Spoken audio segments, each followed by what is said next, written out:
দেখতে পাচ্ছি যে তারা গণভবনে ঢুকে পড়েছে।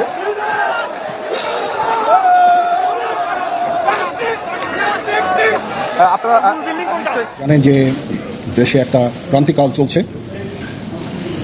আমি সমস্ত রাজনৈতিক দলের নেতৃবৃন্দকে এখানে আমন্ত্রণ করেছিলাম, ওনারা এখানে এসেছেন। আমরা একটা সুন্দর আলোচনা করেছি। সেখানে আমরা সিদ্ধান্ত নিয়েছি যে একটা ইন্টারিম গভর্নমেন্ট আমরা ফর্ম করব এবং ইন্টারিম গভর্নমেন্টের মাধ্যমে এদেশের সমস্ত কার্যকলাপ চলবে। আজকের এই সংগ্রামী মুহূর্তে, বিজয়ের মুহূর্তে সবাইকে বিজয়ী মুক্তিকামী ছাত্র জনতাকে সংগ্রামী শুভেচ্ছা জানাচ্ছি। প্রিয় দর্শক শ্রোতা, আসসালামু আলাইকুম। নতুন একটি নিউজ ভিডিওতে আপনাদের জানাচ্ছি স্বাগতম। আজকের এই ভিডিওতে আপনারা দেখতে চলেছেন বেগম খালেদা জিয়া কিন্তু তার বাসায় রাজনৈতিক বৈঠক বসিয়েছে, কারণ শেখ হাসিনা পথে করে দেশ থেকে চলে গিয়েছে। এখন বিএনপি তাদের ক্ষমতায় আসতে যাচ্ছে, এমনটা কিন্তু জানাচ্ছে গণমাধ্যম। সেই সাথে কিন্তু সাধারণ জনগণ বেগম খালেদা জিয়া এবং বিএনপিকেও চাচ্ছে না, এমনটা কিন্তু দেখা যাচ্ছে গণমাধ্যমে এবং বিভিন্ন সোশ্যাল মিডিয়াতে। আপনাদের কি মনে হচ্ছে, বাংলাদেশে কি রাজত্ব করবে তাহলে এখন বিএনপি, যেহেতু শেখ হাসিনা এই দেশ থেকে পালিয়ে গিয়েছে এবং পদত্যাগ করে দিয়েছে? অবশ্যই আপনারা কমেন্ট বক্সে বলে যাবেন, শেখ হাসিনা এই কাজটি কি ঠিক করেছে? হঠাৎ কেন শেখ হাসিনা পদত্যাগের পদক্ষেপটি নিয়ে নিলেন? সেই সাথে বেগম খালেদা জিয়া কেন তো উল্লাস করছে। মির্জা ফখরুল কিন্তু ঘোষণা দিয়ে দিয়েছে যে এখন বেগম খালেদা জিয়া এই দেশকে রাজত্ব করবে। দর্শক শ্রোতা অবশ্যই কমেন্ট বক্সে বলে যাবেন। সেই সাথে যে ভিডিওর অংশ বিশেষ দেখে ভিডিওগুলো শুরু করেছিলাম, সেই ভিডিওগুলো আপনারা বিস্তারিত মাধ্যমে দেখতে পারেন। এবং গোলাম রনি সাহেব কিন্তু কিছু খুবই গুরুত্বপূর্ণ তথ্য ফাঁস করেছে বেগম খালেদা জিয়াকে নিয়ে। সেই বিষয়গুলো আপনারা বিস্তারিত মাধ্যমে একের পর এক দেখতে পারবেন। বেশি কথা বলবো না, আপনাদের বিস্তারিত ভিডিওতে নিয়ে যাবো। বিস্তারিত ভিডিওটি দেখার আগে কে কোথা থেকে এই ভিডিওটি দেখছেন তো অবশ্যই কমেন্ট বক্সে বলে যাবেন। এই ভিডিওতে একটি লাইক দিয়ে চলুন আমরা ধারাবাহিকভাবে সেই বিস্তারিত ভিডিওগুলো একের পর এক দেখে আসি। শেখ হাসিনা সরকারের পদত্যাগে আনন্দ মিছিল করেছে বিভিন্ন রাজনৈতিক দল। মাদারীপুরে আনন্দ মিছিল করেছে জেলা বিএনপি ও বিভিন্ন বিদ্যালয়ের শিক্ষার্থীরা। সকাল 10টার দিকে লেকের পাড়ের মুক্ত মঞ্চ থেকে আনন্দ মিছিল বের করে শিক্ষার্থীরা। কোয়ালিটি সম্পন্ন আন্তর্জাতিক মানের still bar CSRM committed for better still. সকাল 10:30টায় পৌর ঈদগাহ থেকে মিছিল বের করে জেলা বিএনপি। এ সময় বৈষম্য বিরোধী ছাত্র আন্দোলনের জেলার সমন্বয়ক আব্দুর রহিমের নেতৃত্বে আনন্দ মিছিল বের হয়। পরে শহরের প্রধান সড়ক প্রদক্ষিণ শেষে পুরান বাজারে গিয়ে শেষ হয়।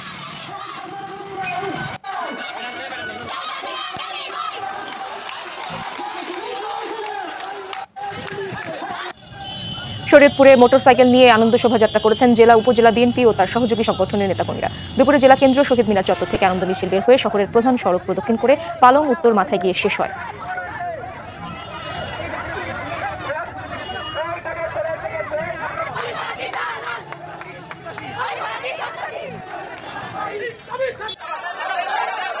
গাজীপুরের শ্রীপুরে শান্তি মিছিল করেছে বিএনপি ও অঙ্গ সহযোগী সংগঠনের নেতাকর্মীরা।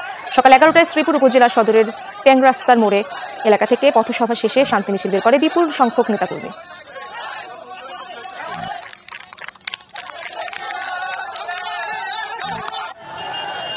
শেখ হাসিনা দেশ ত্যাগ করায় নাটোরে আনন্দ মিছিল করে জেলা বিএনপি। বেলা 12টার দিকে শহরের আলাইপুরে বিএনপি কার্যালয়ের সামনে থেকে মিছিল বের করা হয়। মিছিলটি প্রধান সড়ক ঘুরে কানাইখালী এলাকায় সমাবেশ করে।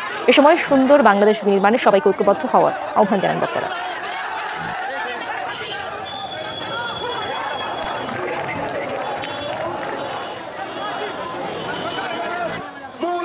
জেলা বিএনপির আয়োজনে আনন্দ মিছিল বের করা হয় ঝিনাইদহেও। মিছিলটি শহরের ওয়াজির আলী হাই স্কুল মাঠ থেকে বের হয়ে শহরের বিভিন্ন সড়ক প্রদক্ষিণ শেষে পায়রা চত্বরে গিয়ে শেষ হয়। পরে সেখানে সংক্ষিপ্ত সমাবেশে বক্তারা সরকারি বেসরকারি অফিস দোকানপাট বাড়িঘর ভাঙচুর সহ সহিংসতা বন্ধে সকলের প্রতি আহ্বান জানান। সেই সাথে আইন নিজের হাতে তুলে না নিয়ে আইনের প্রতি শ্রদ্ধা রাখার অনুরোধ জানান তারা।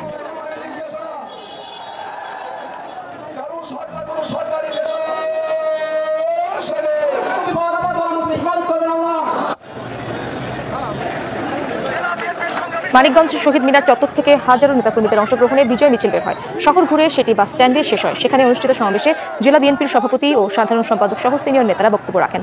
সমাবেশে বক্তারা বৈষম্য বিরোধী ছাত্র আন্দোলনের সমন্বয়ক সহ সবাইকে বিজয়ের শুভেচ্ছা জানান।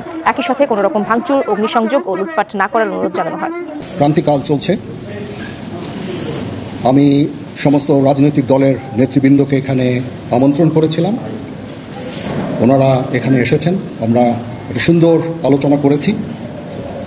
সেখানে আমরা সিদ্ধান্ত নিয়েছি যে একটা ইন্টারিম গভর্নমেন্ট আমরা ফর্ম করব এবং ইন্টারিম গভর্নমেন্টের মাধ্যমে এদেশের সমস্ত কার্যকলাপ চলবে। আমরা এখন মহামান্য রাষ্ট্রপতির কাছে যাব যে এই ইন্টারিম গভর্নমেন্ট ফর্মের ব্যাপারে ওনার সাথে আলাপ আলোচনা করে আমরা একটা ইন্টারিম গভর্নমেন্ট ফর্ম করে দেশ পরিচালনা করব। আমি আপনাদের কথা দিচ্ছি, সমস্ত হত্যা, সমস্ত অন্যায়ের বিচার আমরা করব। আপনারা সেনাবাহিনীর প্রতি আস্থা রাখেন, সশস্ত্র বাহিনীর প্রতি আস্থা রাখেন। আমি সমস্ত দায়িত্ব নিচ্ছি, আপনাদের জানমাল, এবং আপনাদেরকে আমি কথা দিচ্ছি যে আপনারা আশাহত হবেন না। ইনশাল্লাহ আপনাদের যত দাবি আছে সেই দাবিগুলো আমরা পূরণ করব এবং দেশে একটা শান্তি শৃঙ্খলা ফিরিয়ে নিয়ে আসব। আপনারা আমার সাথে সহযোগিতা করেন, দয়া করে আর এই ভাঙচুর, হত্যা, মারামারি, সংঘর্ষ এগুলো থেকে বিরত হন। আমি নিশ্চিত যে আপনারা যদি আমার কথা মতো চলেন, আমাদের সাথে যদি একসাথে যদি কাজ করি আমরা, নিঃসন্দেহে আমরা একটা সুন্দর পরিণতির দিকে আমরা অগ্রসর হতে পারব। আপনারা দয়া করে আমাকে সাহায্য করেন। মারামারি করে এই সংঘাতের মাধ্যমে আমরা আর কিছু অ্যাচিভ করতে পারবো না, আর কিছু আমরা পাবো না।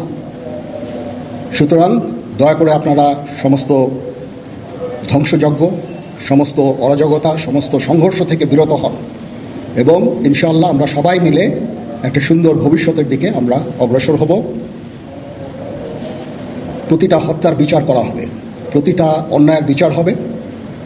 আমরা আজকে সুন্দরভাবে কথা বলেছি, সমস্ত দলের প্রধান দলের নেতারা এখানে উপস্থিত ছিলেন। আমি ওনাদের ইনভাইট করেছিলাম এখানে, ওনারা ভেরি নাইস অফ দেম যে ওনারা এসেছেন, অ্যান্ড আমরা একটা সুন্দর আলোচনা করেছি এবং এই আলোচনাটা ফলপ্রসূ হবে বলে আমি মনে করছি এবং আমরা একটা সুন্দর একটা ইন্টারিম গভর্নমেন্ট ফর্ম করে আমরা দেশ পরিচালনা করব।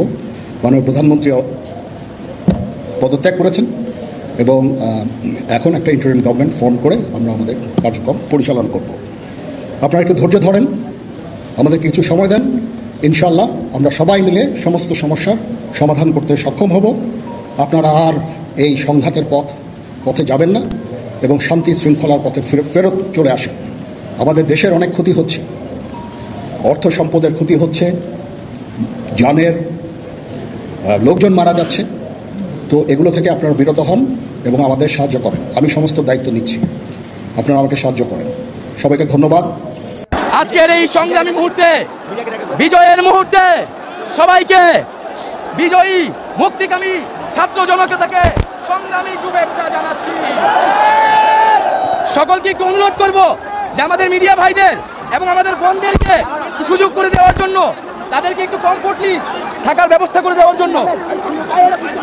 প্রিয় বন্ধুগণ, আমরা আজ শত বাধা, শত রক্ত পেরিয়ে আজ এই ঢাকায়, এই শাহবাগ চত্বরে বাংলাদেশের সকল জনস্রোত এসে মিলিত হয়েছে। আমরা আজ বিজয়ী ছাত্র গণ অভ্যুত্থান পরিণত করেছি। কিন্তু আমরা স্পষ্টভাবেই বলতে চাই, আমরা কিন্তু কেবল শেখ হাসিনার পদত্যাগ চাইনি। আমাদের এক দফা দাবি ছিল এই স্বৈরাচারী সরকারের পতন এবং এই ফ্যাসিবাদী ব্যবস্থার বিলোপ ঘটানো এবং এমন একটি বাংলাদেশ তৈরি করা যাতে আর কখনোই স্বৈরতন্ত্র ফ্যাসিবাদ ফিরে আসতে না পারে। এই জন্য কেবল শেখ হাসিনাকে পদত্যাগ করলেই তার দায় মুক্তি ঘটবে না। শেখ হাসিনা পদত্যাগ করে কোনো এক্সিট রুট দেওয়া যাবে না।